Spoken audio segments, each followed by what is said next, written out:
Deputy CM Pawan Kalyan గారు, రాధా మనోహర్ దాస్ గారు రెచ్చగొట్టే వ్యాఖ్యలు చేయడం వల్ల, సనాతన ధర్మంపై వ్యాఖ్యలు చేయడం వల్ల ఇటువంటి సంఘటనలు కూడా జరిగాయని చెప్పి బయట వినిపిస్తుంది. దానిపైన మీ అభిప్రాయం? అంటే డిప్యూటీ సీఎం గారు లేకపోతే ఎవరో ఒక వ్యక్తి గురించి మాట్లాడతాం కాదండి. ఈ రోజుల్లో యాక్చువల్గా ఇప్పుడు క్రైస్తవ్యంలో కూడా కొన్ని రెచ్చగొట్టే మాటలు మాట్లాడే వాళ్ళు ఉన్నారు. ఎవరైనా కానీ మనందరూ కూడా భారతదేశంలో ఉన్నాం. మనందరూ వీఆర్ అండర్ వన్ రూఫ్. మరి ఇటువంటి వ్యాఖ్యలు చేయకుండా ఉంటేనే మంచిదనేది నేను భావిస్తూ ఉన్నాను.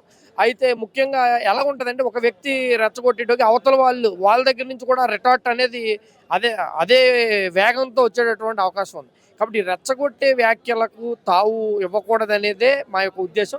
ఇక్కడ విషయాన్ని కూడా మీరు గమనించండి. ప్రవీణ్ పగడాల గారు ఎప్పుడు కూడా రెచ్చగొట్టేటువంటి వ్యాఖ్యలు ఎవరి మీద చేయలేదు. ఆయన చెప్పాలనుకున్న విషయం మీరు చూసే ఉంటారు. చాలా సరళంగా మాట్లాడతారు ఆయన.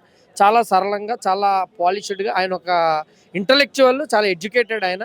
కాకపోతే ఏమిటంటే, ఆయన సత్యం చెబుతూ ఉన్నారు, నిజం చెబుతూ ఉన్నారు, ఆధారాలతో సహా ఇదే సత్యమని ఆయన రుజువు చేస్తూ ఉన్నారు. కాబట్టే మరి ఆయనకు ఆ పరిస్థితి వచ్చిందని మేమైతే నమ్ముతాను. కానీ ఎవరు కూడా అటువంటి రెచ్చగొట్టే వ్యాఖ్యలు చేయరు. ఇప్పుడు ఏంటంటే, మీరు అడిగారు పవన్ కళ్యాణ్ గారి గురించి.